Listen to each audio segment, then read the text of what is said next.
Dice from Bud Light. The 8-5 head coach of the Eagles, Nick Sirianni. Good morning, Nick. Hey, good morning, guys. Hey, Coach. Nick, your football team, obviously there's major concern around town. How concerned are you with your football team and how you guys have been playing lately? Yeah, obviously we are not happy with where the last couple weeks. But what an opportunity to go out and practice this week and walk through and meet. An opportunity for us to get better and go against an opponent. And looking forward to that. Again, we don't have to live by anything other than what we have inside, right? We don't have to live by anybody's outside rules. We're going to go through our process like we always do and get ready to play this game. So worry, panic, that doesn't seep in to us. We are focused on this week. We're focused on today, because obviously we got in late. We'll make some of the corrections from Monday night, and then we'll also get ourselves ready to go for the Raiders. Nick, is Jalen definitely your starter Sunday?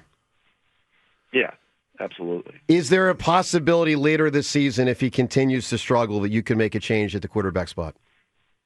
No, I think that's ridiculous. I think Jalen Hurts. I know every time I go out in that field with Jalen Hurts as our quarterback, we have a chance to win the game, and that's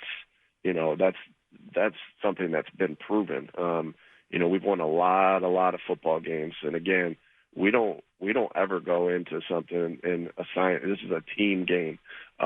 This is the most ultimate team game. So when you win together as a team, you lose together as a team. It's never just one thing. I kind of said that last week or the week before with Kevin, the same deal. And so I know every time I walk out in that field and Jalen Hurts is the starting quarterback, I have so much confidence that we can win every game and any game that we play that we're in.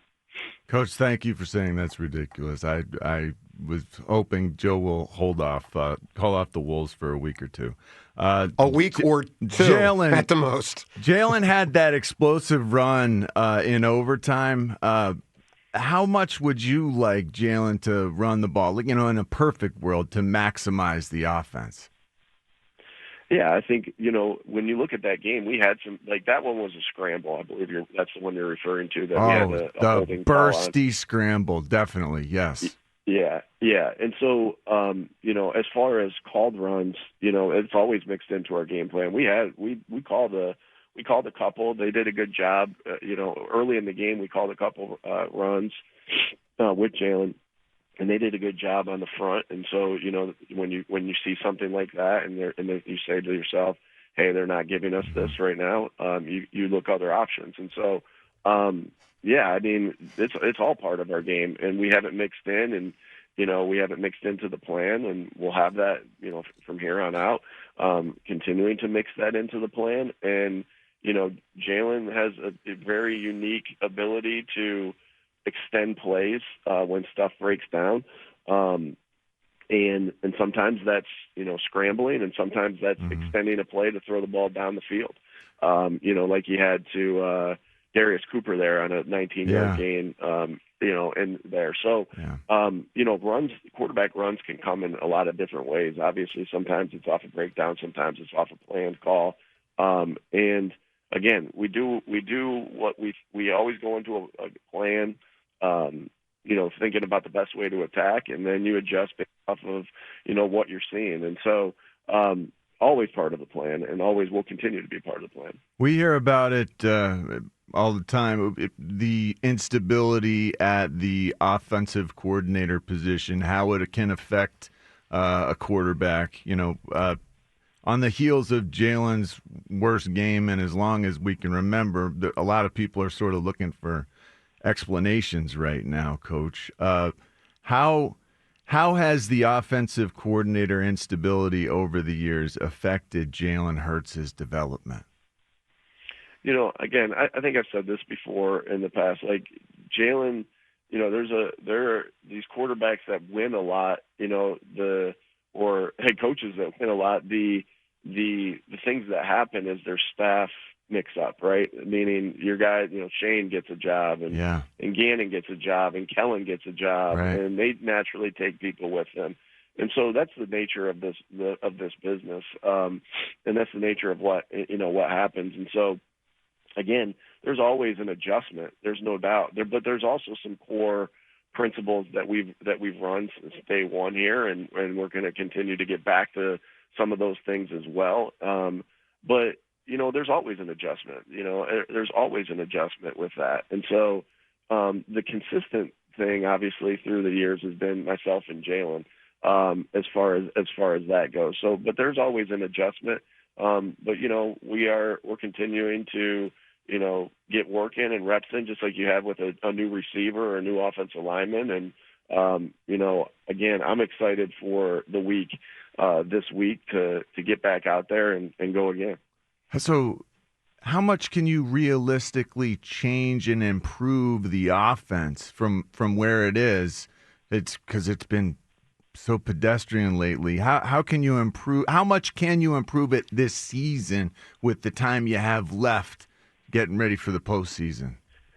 Yeah, I always look at every day as an opportunity to improve. I know that's not just coach talk. I mean, that's just how that's how we live our lives here, and so I know we can continue to get better. There was a lot of there was a lot of good things on offense on Monday night. Wow. A lot of good things. Now, it was really good. The run game defense. looked good. It was really good defense. It was really good special teams. And there were a lot of good things on offense. And so I think you saw some of the stuff, like some of the play action stuff, softened it up for the run game. The run game, we had some explosives in there. And so against a really, that's a good defense, that doesn't give up a lot of big plays. And, and so. Third overall coming into that game. Yeah, obviously, it always goes back to, can you win the explosive play battle and can you win the turnover battle? And we lost the turnover battle, and that's always something, I don't care what team it is. I don't care, who's playing whom. That turnover battle is real. That explosive play battle is real. And I think based off our numbers, we won the explosive play battle quite significantly in the game on Monday, but we didn't win the turnover battle. So again, it goes back to those two things. But I come away encouraged from that game, knowing that we have things to clean up, and again, we still have time to clean these things up, and that's what this week's about. No one's pressing. Everyone's just thinking in this thought of how do we get ourselves in the best position to win this game and play our best game this game, and that's what we're thinking about. And so, and if you do that every day, if you do that week in, week out, the results will take care of themselves, and also you'll continue to get better. When players are saying that the vibe is a concern, that the vibe is problematic, how do you deal with that? How do you keep this group together and positive in the lowest of times? The 3 games in a row, things are truly, dire. Yeah. Again, vibe. After a loss, you catch somebody after a loss, or in the locker room. Of course, the vibe's going to be down. We hate to lose. That's why these guys are here. That's why these coaches are here. You didn't make it as a fullback in the NFL because you're okay with losing. You have this urge and this desire to win everything that you ever do. And so, of course, the vibe after a loss is going to be down. But what I saw last week was just straight joy and being together as a football team. And that's hard to do after you've lost 2. And it's going to be hard to do after you lost 3, but I know these guys are connected to each other. And we know that, through all this, we got each other. And their teammates have each other. And some of your bonds that you build as people happen when you are going through adversity and when you are going through tried times. I can look back at tried times that we've had in the past, and it brought us closer together as a team. Now, eventually, you want the results, and that's what. But you don't just get the results magically. You get the results because you go through the week, you go through the work, and you get ready to go. Nick Sirianni with us, as he is typically 2 days after every Eagles game here on this Wednesday morning. Nick, the Hard Knocks thing. So they've been in the building for a few weeks with those cameras. we play some of the clips. We see the show on HBO. What has the Hard Knocks experience been like for you behind the scenes? I'm going to be honest with you. I don't even notice it. I really don't. Like, with the exception of being mic'd up a little bit more, being mic'd up at practice or, mic'd up during a game, I really don't notice it. But that's then again, and that's what I'm talking about. Like, you can be distracted by a lot of different things, and so it's so critical in this world of professional sports, right? There's many things that can take your distraction. Shoot, there's many things that can distract you in life itself, and so it is truly being laser focused and having that like, I don't think you can be laser focused on the process if you don't love it. And we love this stuff. We love this game. We give everything we got to this game, right? After a loss, after a win, guys are in the training room. Guys are in preparation mode. Guys are reviewing tape. They're, whatever, all the different things that they do, handling the pain of a loss, handling the joys of a win. Like, we love this. And so, it's really about being laser focused in there. But I'm going to be honest, it's really, hats off to everybody that's doing the production here with Hard Knocks, because we really don't notice it. We really don't. And, I haven't seen an episode. Hopefully it was, I don't know. You tell me if it was good or not. Obviously, no, it was good. It was solid. We want that win after it. But, yeah. And I know it's good for the game. It's good for fans to be able to have an inside look at things. And hats off to the NFL. Hats off to the production company. I don't know the name of the production company. I apologize to NFL Films, I guess. And Bob just told me that because it's been seamless, and that's what you want to do is eliminate as many distractions as you possibly can in attempts to play in your best football. Yeah, no, we enjoy that stuff. I mean, it's nice behind the scenes. It's been a good show. Nick, you pointed out earlier, and I totally agree, there certainly were a number of good things that happened in the last game, and defense was one of them. I thought one guy in particular really, Cooper DeJean, I mean, the Pro Bowlers are coming out soon. I think he's a lock for the Pro Bowl. But, I mean, I think Nick in year two, he looks to me to be an all-pro. This guy may be the very best in the world at what he does. Can you talk about the evolution of his game and the way he played the other night? Yeah, he's a special athlete. I mean, he is a special athlete and uniquely big for his position. And this is a big man. This is a big man's game, right? This is a big boy game, and that's what you love about him. He's athletic. He's competitive. He's strong. He's fast. He can jump. He's quick. Like, you name it, this guy has it. And he's just getting better. Each time he steps on the field. We saw what happened when we inserted him into the lineup last year. Really, really helped us out and played great football. And had a lot of had the interception in the Super Bowl. You always wonder, hey, shoot, he's getting a lot of attention right now. It's his focus.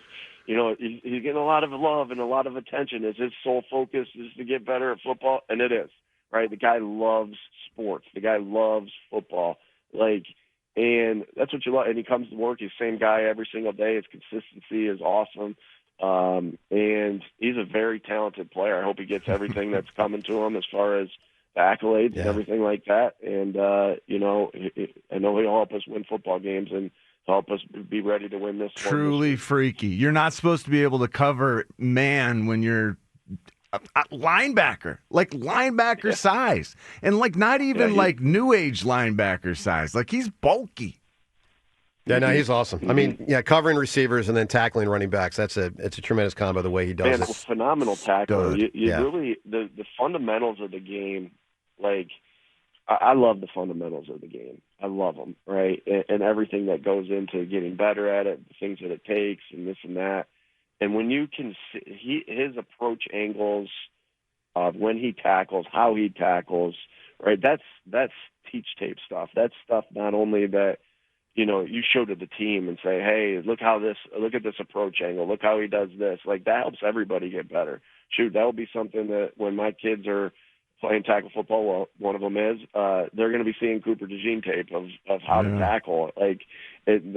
trust me, I've saved those for the team to see, and I've saved those for the Sirianni boys to see. That's awesome. Sets the tone. Hey, Nick, good luck on Sunday. Obviously, it's a big one versus the Raiders, and we wish you the very best of luck in that game. Thank you, Nick. Hey, thanks, guys. All right, Thanks, there he Coach. is, Eagles head coach Nick Sirianni.